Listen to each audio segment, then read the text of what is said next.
भगवते वासुदेवाय। ॐ नमो भगवते वासुदेवाय। ॐ नमो भगवते वासुदेवाय।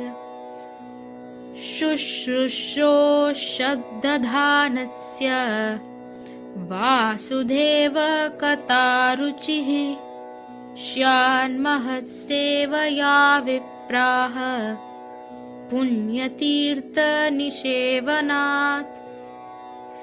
O twice born sages, by serving those devotees who are completely freed from all vice, great service is done. By such service, one gains affinity for hearing the messages of Vasudeva. Shrunvatam svakatah Krishnah punyashravanakirtanah hridayantasto hyabhadrani vidunoti suhritsatam. Shri Krishna, the personality of Godhead, who is the Paramatma, super soul in everyone's heart and the benefactor of the truthful devotee, cleanses desire for material enjoyment from the heart of the devotee who has developed the urge to hear his messages, which are in themselves virtuous when properly heard and chanted. Nashta prayeshva bhadreshu nityam bhagavata sevaya bhagavati uttama shloke bhaktir bhavati naishtiki. By regular attendance in classes on the Bhagavatam and by rendering of service to the pure devotee, all that is troublesome to the heart is almost completely destroyed, and loving service unto the personality of Godhead, who is praised with transcendental songs, is established as an irrevocable fact. Tada rajastamo bhavaha kamalobadayascha ye cheta etair anaviddam sitam sattve prasidati. As soon as irrevocable loving service is established in the heart, the effects of nature's modes of passion and ignorance, such as lust, desire, and hankering, disappear from the heart. Then the devotee is established in goodness and he becomes completely happy. Evam prasanna manaso bhagavad bhakti yogataha bhagavad tattva vijnanam mukta sanghasya jayate.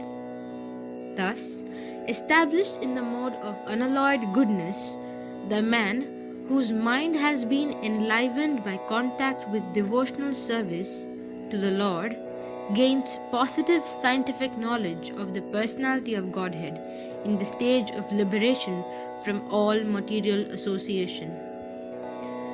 Vidyate hridaya grantish chidyante sarva samshayaha kshiyante chasya karmani drishta evatmanishvare. Thus, the knot in the heart is pierced and all misgivings are cut to pieces. The chain of fruitive actions is terminated when one sees the self as master. Hare Krishna, Krishna Krishna, Hare Hare, Hare Rama, Rama Rama, Hare Hare.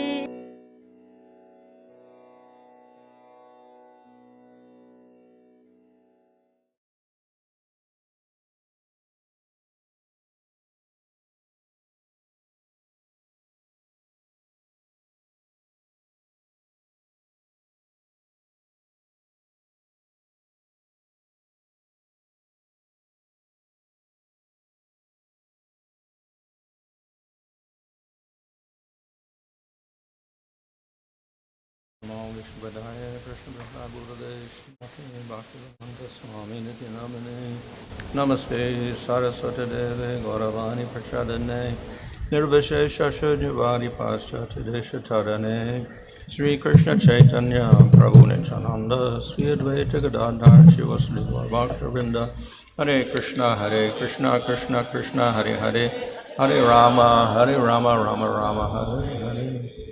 Reading from Srimad Bhagavatam, Canto 10, Chapter 84, verse 27. Sri Sukha Uvacha Nityanugyapya Adasaham Viktarashtam Yudhistiram Rajarse Svasramam Gatum Munayodadire Mana.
Sri Sukha Uvacha, Sukadeva Goswami said, Iti, thus speaking, Anugyapya, taking permission to leave, Dasarham, of Lord Krishna, Adhitarashtra,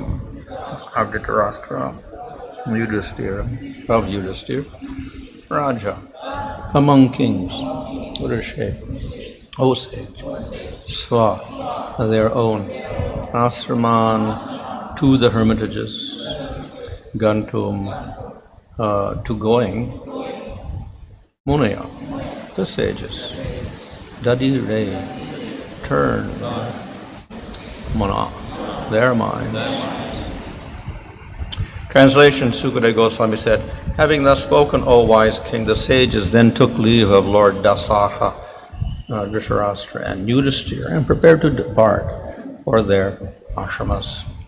Seeing that they were about to leave, the renowned Vasudeva approached the sages. After bowing down to them and touching their feet, he spoke to them with carefully chosen words. Sri Vasudeva said, Obeisances to you, the residents of all the demigods. Please hear me, O sages. Kindly tell me how the reaction of one's work can be counteracted by further work. Purport.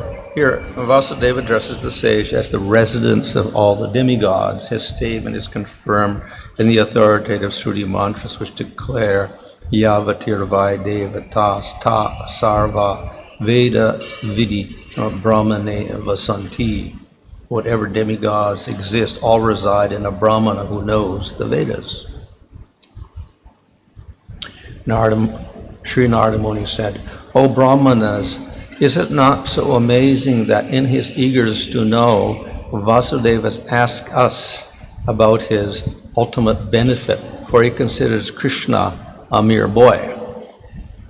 Purport. The Jiva Goswami relates Narada's thoughts. Sri Narada understood how Vasudeva, in the line of his mood of pretending to be an ordinary householder, asked the sages about karma yoga, although he had already attained spiritual goals even great yogis and rishis cannot achieve.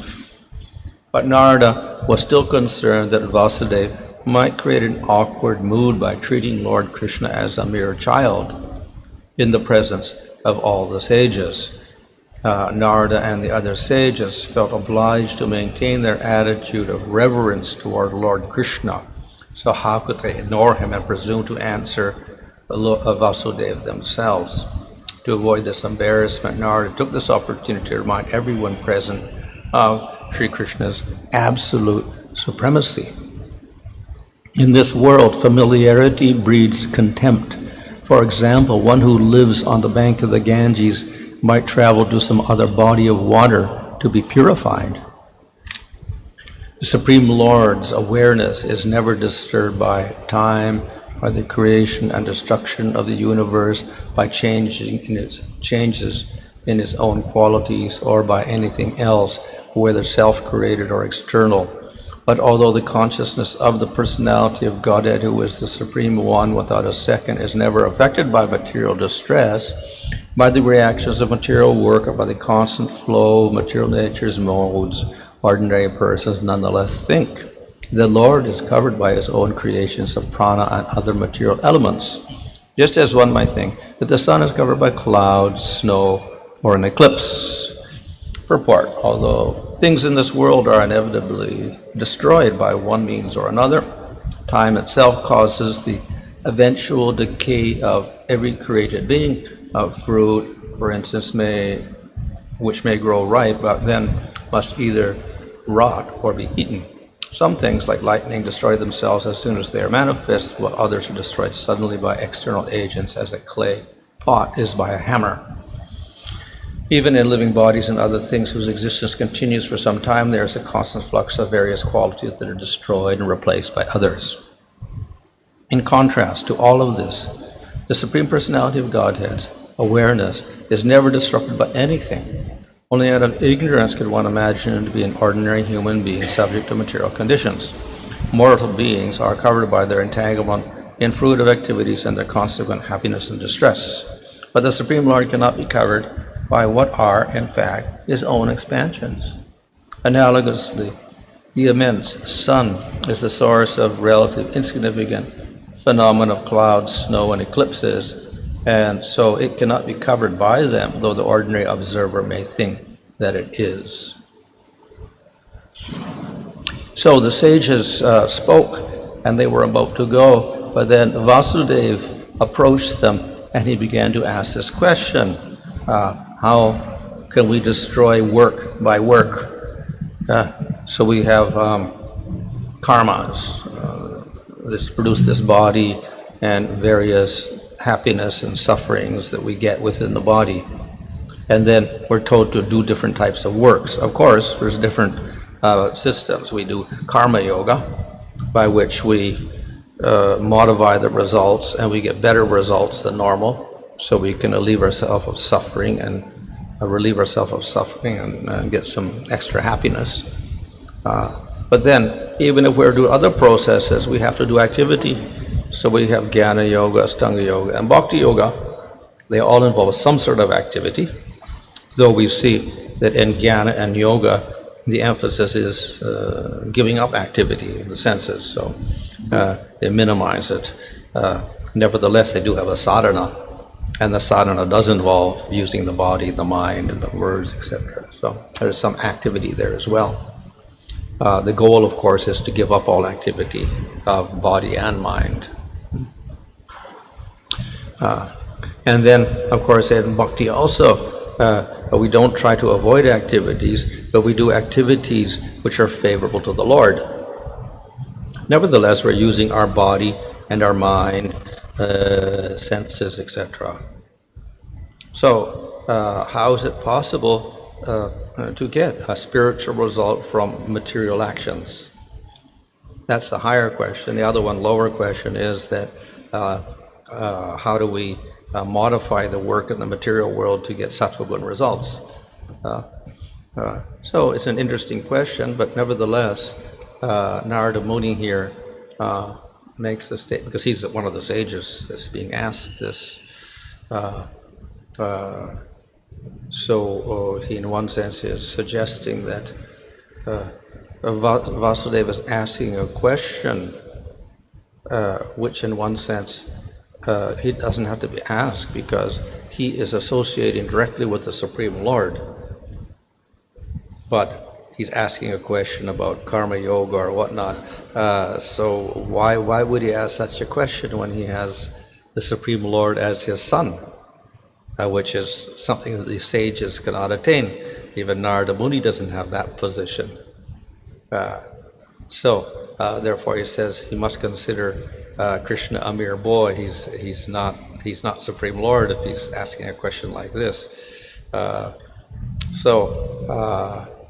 To emphasize the fact that actually Krishna, though he is the son of Vasudeva, is also Supreme Lord, then he begins to speak. And of course he says that people tend to, if they are familiar with something, then they don't consider it anything great.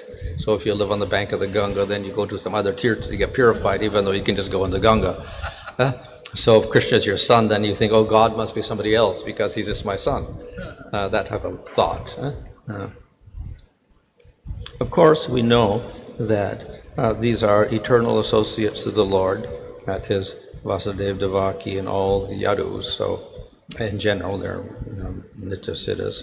So they would never be affected by material consciousness and forget the Supreme Lord. But as for operation of Yoga Maya, definitely they may think of Krishna as their son without thinking of his grandeur, etc. In this case, it's not really a fault. If we are contaminated with material energy, of course, then we will commit an offense if we think the Lord is just an ordinary human being. From that point of view, then, Narada Muni is emphasizing the fact that Krishna is not an ordinary human being at all. And therefore he gives this explanation here of how Krishna is Supreme Lord, and Supreme Lord is never affected by anything in the material world. Even if it looks like he is not. By his very definition, he is not affected by anything. So he creates the material world, he destroys the material world, he enters into the material world, and he's never affected by it in any way, in spite of appearing to do so. So normally, of course, if you create something or you destroy something, you touch the object or whatever. For instance, a potter makes a pot, and to do so, then he has to put clay on his hands to get his hands dirty, like that. And once he makes the pot, then the pot is a reflection of his qualities. If the pot has a crack in it, then he's responsible for it. That means he's not a very good potter, whatever. So there is a direct relationship between the object and the creator of the object in material terms. So though the Lord creates the material world and everything in it, there's no relationship at all in one sense. We cannot attribute the faults of material nature, or whatever we see as faults, to saying that therefore there's a fault in the Supreme Lord. Because everything is temporary in the material world, therefore the Lord must be temporary. You cannot say that. Or if he makes a temporary world, then the Lord is at fault for making a temporary world. We cannot say that either. His very nature is, there's a connection, but not a connection. He creates it, but he's not connected with it at all. So it's quite different from the relationship of a creator in the material world. He's quite different from that. So this becomes a big debate in the philosophy of the Upanishads, etc. What is the role of the creator, and how does he manage everything like this? So definitely the scriptures say no, he's not related to it at all, somehow or other. Still, from the material point of view, we try to explain things. We have to explain things somewhat logically or reasonably so people can comprehend them. Right? So we have philosophy evolved to explain the relationship of Lord to the material world. And we have different philosophies to do that. And of course, we have philosophies all around the world. So in India, we have various philosophies. Some will base themselves on the Vedic literature. And if they do, still, there are countless varieties of philosophies that come out of that to explain the relationship of the Creator to everything else. So therefore we have Saddarshanas, which deal with this relationship of God to the world, and basically the differences involved. They have completely different ideas about how it operates. And in fact, some of them, there is no God at all, like Sankhya. Or even in Karma Mimamsa, no God also. So, and then others have God, but then what is that God, the relationship of that God to the material world? Then we have all sorts of ideas there. We have the Nyayaka version, or the Vaisheshika version, or the Yoga version, or the Advaita version. And then we have the Vaishnava version. Even if we accept the Vaishnava version, Supreme Lord Bhagavan is the creator but unaffected, and the material world is real, and jivas are real. Still, then we have differences to discuss. How does the Lord relate to the world, etc. So we get Dvaita philosophy, Emphasis Dvaita philosophy, and Dvaita philosophy, Suddha Dvaita philosophy, Achintya Bheda philosophy also, all trying to explain this relationship of God to the material world, basically. How does God relate to the world? And that is because it looks a little problematic, how God can create the world and not be related to it at the same time. So we have various ways of explaining it. So of course the Vaishnavas rely on the scriptures for their conclusions, but still there is room for thinking of it in a different way and explaining it in different ways. So therefore we have these different philosophies that have come out of that to explain it. Taking different points of view. Chaitanya Mahaprabhu takes the idea of Shakti, that the Lord relates to this universe through His Shakti. So the world is created by the Lord, but through His Shakti. So therefore it's a little bit indirect. So He has this Achit Shakti that creates the material world. So it's the Achit Shakti that does all the, manifests all the matter and then puts it in a certain form, etc. But, again, that Shakti does not exist by itself. Of course, there are people called Shaktas, and they say Shakti is supreme and nothing else exists as Shakti. But we say, no, Shakti does not exist by itself. Shakti is only the quality or the manifestation of the Shaktiman, that is Supreme Lord. So He has Supreme Lord, and then He has various Shaktis by which He accomplishes things. So one energy is the Achit Shakti, which manifests the material world. And the other, of course, is the Chit Shakti and the Jiva Shakti. We have three types of Shakti there. So three Shaktis create three real things: material world, spiritual world, and Jivas. Tatasya Shakti. So the Lord is involved because He is the controller of the Shakti. At the same time, the Shaktis do all the work so that He's less involved in that way. So it's indirectly involved. In this way, where the Lord is ultimately in control of everything, but there's a little bit of a distance involved because the Shaktis are in there. So it's the Shaktis that transform into various things. So the Bahiranga Shakti or Achit Shakti transforms itself from Prakriti in an inner state into 14 worlds, material and the bodies of the living entities, etc. So it goes through transformation.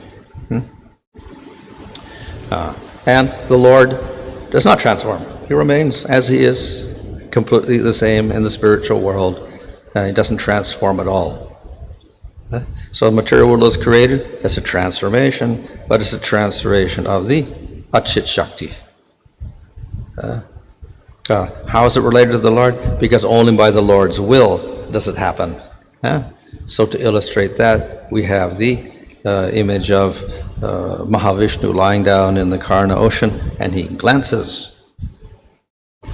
And simply by the glance, then Prakriti becomes active and starts to transform. So he is the ultimate cause of transformation, you can say, by his will. But even then, there is intermediate. So we talk about the jiva entering into Prakriti, and this somehow causing the result. And we also have time involved. Time is an aspect of Maya. So that it can also be called a Shakti. So the time energy agitates Prakriti, and then it starts transforming. So we have other agents involved also. The Supreme Lord's will is involved, then we have time energy, then we have jivas involved, and then Prakriti becomes active, and then starts transforming. Ultimately, behind everything, will of the Supreme Lord. Desire of the Supreme Lord. So he is involved because his desire is there, but it's all that everything else is indirect, because he acts through Mahavishnu, he acts through time, he acts through the jiva, and then we get material worlds created through the Achit Shakti. So the Lord is in charge of everything ultimately, but he is not touched by anything, not contaminated. So another way of explaining it also, that he enters into the material world as Garbhodakshay Vishnu and Akshiradakshay Vishnu, Paramatma. He's everywhere, pervading the whole material world. Because he's Supreme Lord, he should be in charge of everything, and he should be everywhere. He's all-pervading, so he should be everywhere. So this is how he does it. At the same time, these are called Amsas. They are the Lord. At the same time, the Lord is also in the spiritual world. He's there and he's also here. And it's one Lord, but at the same time, a little different. So we call him Bhagavan in the spiritual world, and then we call him Paramatma when he expands into the material world and does all sorts of things there. So that form in the spiritual world, completely aloof from everything that's happening in the material world. But then if we say the Lord is always aloof, then how can he be merciful? So therefore, no, the Lord is not aloof, because he penetrates everything as Paramatma. So that simultaneously he knows everything, and he's in charge, and he helps the living entities fulfill their desires, etc. in the material world. So he's simultaneously completely aloof and also involved with everything. So in this way, we have a little explanation of how the Lord can remain completely apart from the material and also involve and make it work properly. And we have various descriptions. Of course, one is Mahavishnu glancing. Then we have another of the universal form, made up of all the different elements in the body, like the eye with the sun and fire for the voice, etc. Different elements and different senses, etc. Sense devatas involved. But the body does not move unless the Atma is there. So that's Paramatma, Supreme Lord Vishnu. He is the soul of the whole universe. Without that, it doesn't work. So we have an analogy with the body and the soul. Body is different from the soul. Soul is not contaminated by anything in the body. It's never material. It's completely spiritual. But yet, it operates, pervades the whole body by its consciousness and makes it all work. So similarly, the Lord is related to the whole universe like that as well. So that is why that example of the universal form is given in the second canto and third cantos of the Bhagavatam. So the idea is that the Lord is completely separate from everything as far as the material world is concerned, and not touched by it all. So the example is given here of the clouds in the sky and the sun. That's a material example. Sun is material, clouds are material. But it's useful to show that The sun is always the sun, and even if it's covered by the clouds, that's only because of our perspective. If we go up on top of the mountain above the clouds, it's no longer covered. If we're below the clouds, it's covered. If we're in an airplane, it's not covered. If we're on the ground, it's covered. So it's only a perspective that we say that the sun is covered by clouds. So actually it's not. So from our perspective, yes, maybe the Lord is somehow affected by material things, but no, from his point of view, no, he's completely in the spiritual world, not related at all. We see differently, but from his point of view, spiritual world, no effect at all. So completely unchanged by everything that happens. So this has to be emphasized. So this is a explanation for the Lord relating to the material world. He's always untouched. However, the Lord in relation to the jivas and spiritual world, that relationship is quite different. He is not indifferent.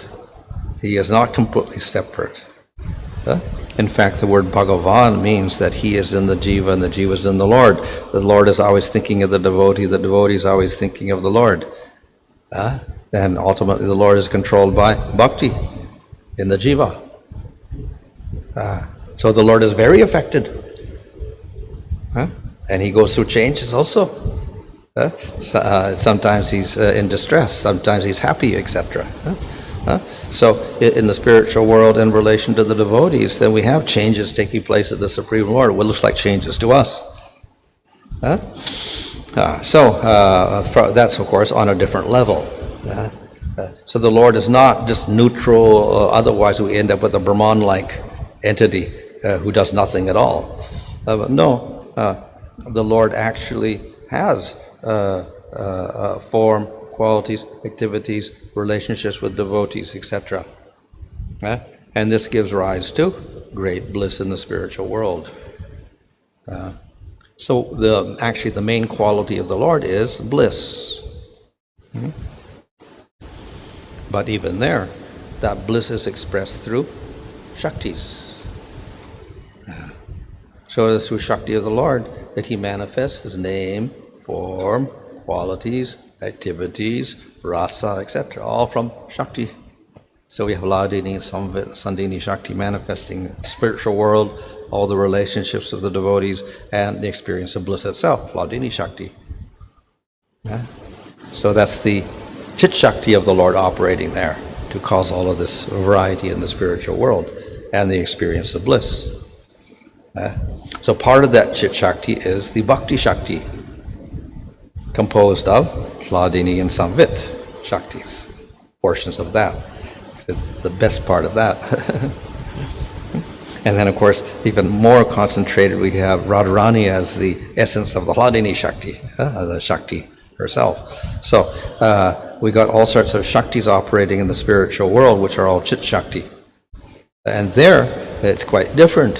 The Lord is not neutral at all. He's not indifferent. He is completely active. He is completely changing at all times, in one sense. Why? Because of increasing bliss.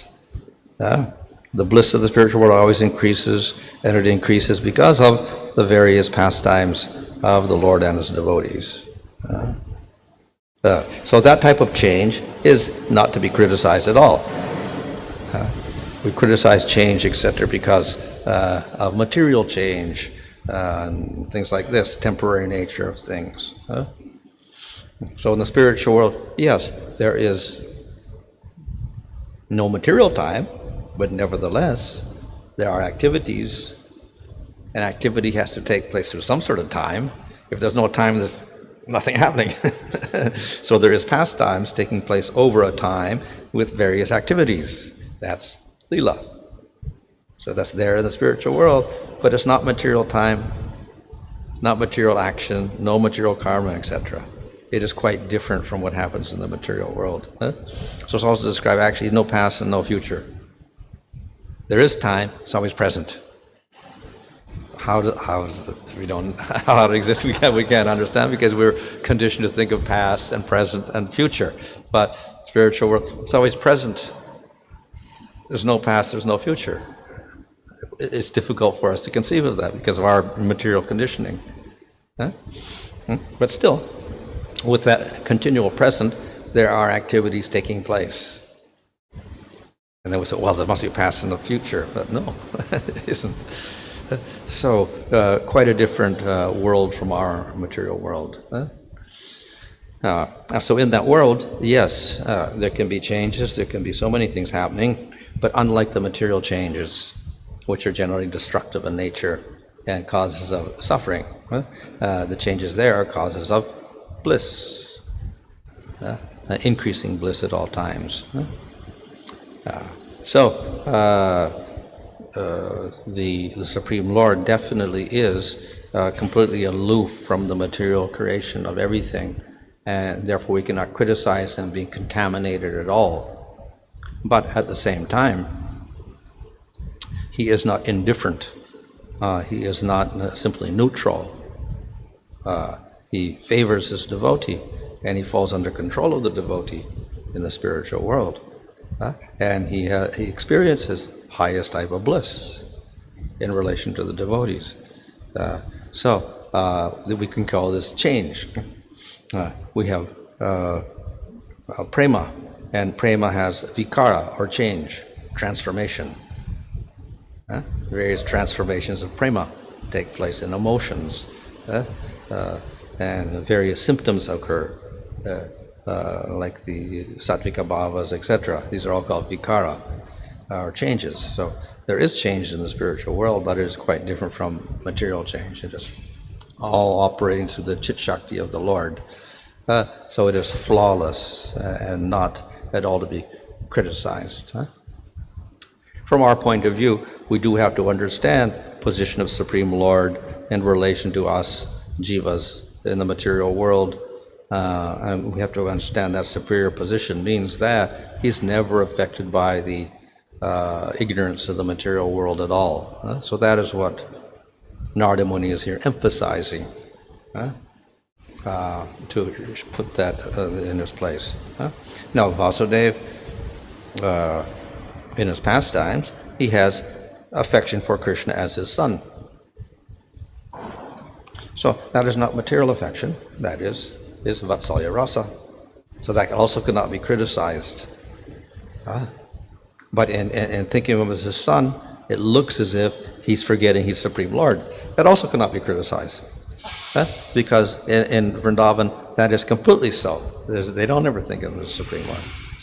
Now in Dwarka, yes, Vasudeva does think of Krishna as his son and also as Supreme Lord. He has dual type of conception of Krishna.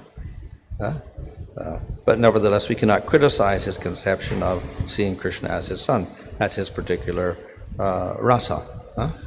And to do that, then he may ask questions like this to the sages, thinking that, and it may appear that, he has why he's got a relationship with Supreme Lord, but he's thinking of how to get out of the material world with karma, etc. It sounds so strange. But again, part of the yoga maya is there, where his relationship with Krishna as his son keeps that bond there, so that he identifies himself as a normal person in this world, and therefore he asks questions like this.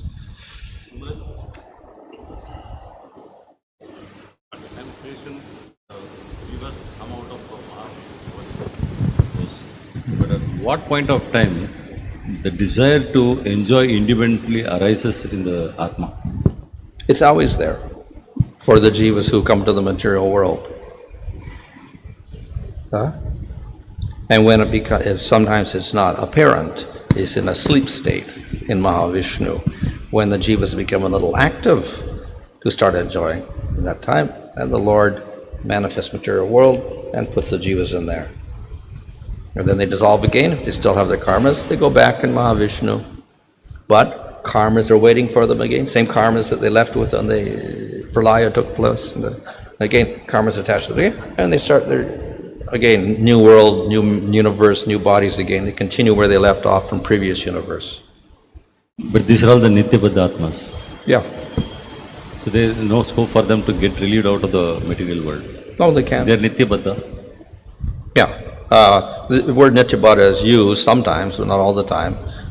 Another way of just saying they are bound up, but they have the possibility of release through the process of bhakti. Choice of the jiva to be independent, is it an inherent thing? For some jivas they accept Krishna as supreme, some demigods, some they don't accept God. And is it that they don't want to accept instructions from the supreme? Well, the jivas by nature have some independence, and that is given by the Lord. Of course, because they are small particles, they're also not perfect. So their knowledge also is liable to ignorance. So if they're ignorant jivas and they make choices, those choices are not very good choices. But the Lord allows them their choice anyway. Right? So they never give up that idea. The Lord never, deprives them of that ability, but the choices become less in lower bodies. And as a human, then the choices are more because consciousness is higher. So therefore the ability to choose more. Dogs and cats don't have so much ability to choose things. And if you're a plant, less choice. If you're a small microbe, less choice. Something is there, but not much. So in a human being, then you do have more scope of choices. If you're in Tamagun, again, ability to choose is very limited. And Sattvagun meant much more choice. So according to gunas also, that free will can be utilized better as we go through the gunas as a human being. The question may arise that during preaching, are we not interfering in the independence of the jiva? Each jiva may be attracted to certain things. By preaching, we force them to you do this, accept this. No. Well, we don't force, therefore we say don't preach to the faithless people. So people that have faith, that are ripe, then we encourage those people. So that's a shraddha. They have faith. That is a fertile field to plant the seed of bhakti. If the field is stony, then we ignore it. We don't bother with that. So we don't interfere with those jivas. Of course, we do give them agata sukriti, and that way they can gradually advance. You see in the Bhagavatam and other scriptures, we only see the pastimes. That means Lord had performed the pastime before now. Is there any way that present time we can know, like you see the modern scientific world, people want what's happening now, live news, live streaming. Can we know exactly what Lord is knowing now and that present pastimes, not present times? Well, of course, there is similarity in the Lord's pastimes because they're always taking place in some universe. So, right now, somewhere there's a Govardhan Leela taking place, somewhere there's a Ras Leela taking place, somewhere there is, other pastime, killing Kamsa taking place in some universe. So it is present somewhere. We don't have the ability to contact that at the present moment because we don't have those spiritual eyes, the spiritual consciousness to do so. If you develop to that stage, yes, you could experience those pastimes in the present itself. In Maharaj, it is also said that when the Lord's occupied pastime still go on even in the same universe also. But that person has to have eye to see that. Yeah. Even like in Vrindavan, this aprakota pastime is going on. Correct. My question is that, see, different philosophers has given their own idea according to their own capacity or ability or realization, and how to understand their philosophy, because one philosophy may differ from others. Okay, and sometimes we see even among the sampradayas there is a different opinion, and because of that, sometimes fight also happen. How to understand this among the sampradayas? Well, these are differences in detail. It's not an argument whether the Lord exists or not, etc. It's only an argument, generally arguments over little details like Dvaita Dvaita or Vishishta Dvaita, which are technical details, which we can say in one sense are attempts at rationally explaining something which is spiritual. So naturally we can rationally explain things differently in different cases. And ultimately, none of them are absolutely true because spiritual is completely beyond material words anyway and material concepts. But they only give us an indication of something of the relationship of the Lord to the material world, etc. So they're only attempts to explain that so that we can grasp the idea. Ultimately, realization is something a little bit different from that. It's beyond words.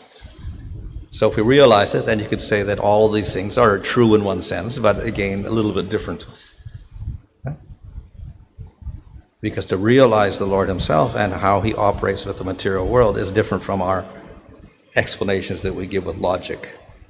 That means we are not able to reach the real what is actually happening. No, we get some guidelines, some that's guidelines. all. Just like we hear about Krishna, we have descriptions in the Bhagavatam. If you realize them, then yes, it's true what it says, but it's also something different from those words. So Krishna's blue, but then his blue is something different from the blue that we know of this world, that we're thinking of now when we say Krishna is blue. And see, Maharaj, it's very interesting. Here in Vasudeva asks about the Karma Yoga. Even we see in the Vrindavan pastime also, this, all the Vrajabasis, they're also almost like a Karma Yogi, acting like a Karma Yogi. Karma Yogi. Similar kind of question we see there in even Vrindavan pastime also. And they also think themselves that, we are bound in the material world, so many things say, Vasudeva. So even we see that even Nitya Siddha, although they are Nitya Siddha, and this Karma Yoga is like it's like it became like the impression in their own mind. Well, yeah, this is only for pastimes. So this is again part of Yoga Maya. They think they're a certain varna. They are cowherds. The people of Dwarka are kshatriyas. Again, that's material. But nevertheless, that cowherd identity, if it's not there, then how they can have the pastimes in Vrindavan? So all of that is part of the Leela, arranged by Leela, Shakti and Yoga Maya, so that all these different pastimes can take place. What about Manu? So you were explaining regarding this transformation of energy in the material world. We see when some energy transforms in the material world, there is some change happen. So the change is not a part of the Lord pastimes? No, spiritually, yeah. No, material world, I mean, asking. What about in the material world also? Suppose change takes place, yeah. Yeah, change takes because there is a transformation of Achit Shakti. It's happening in the material world. So it's also not pastimes of the Lord. Yeah. Creation of the material world and everything is also a pastime of the Lord. That's a little bit different type of pastime. Yeah. So the creation of the material world is Leela of the Supreme Lord. This Leela is a temporary Leela. It's not a permanent Leela. Only for some time. It involves the Achit Shakti. Spiritual world Leela is all Achit Shakti, so it's quite different. But this is also a Leela of the Lord. Anything that involves the Lord is a Leela. So the Lord creating a material world, that's the Leela of creation. Shrishti Leela. So in that first time, conditioned soul he involved, and there all liberated soul are involved. In that first Achit, that Srishti Leela, conditioned souls are involved. And in Chit Leela, those liberated souls they are involved. Yeah. So then reciprocation also different, we see. Reciprocation also different. Yeah, definitely. Paramatma is operating in the material world, neutral. He's neutral. Spiritual world, the Lord is controlled by the devotees.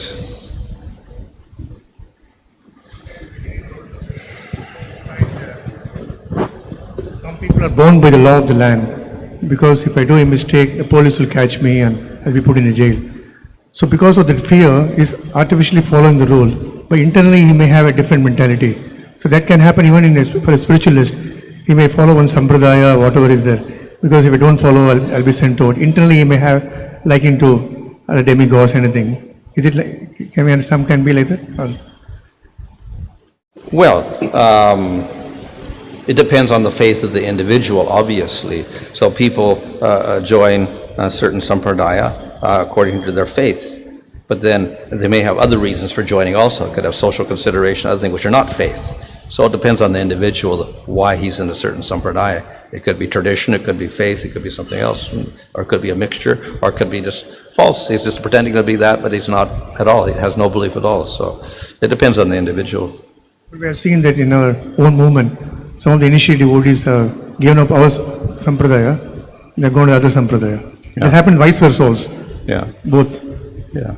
So they are not dedicated to the particular. So they picked up one thing, but their faith is not that strong in one, so they develop faith in another thing. So that's you can say their tendency, maybe their innate tendency or something that gets manifested at a certain point in time. अंतरा श्रीमद् भागवतम की ईश्वर महाराज की जीवन के संत प्रभुपाद की गौ प्रबल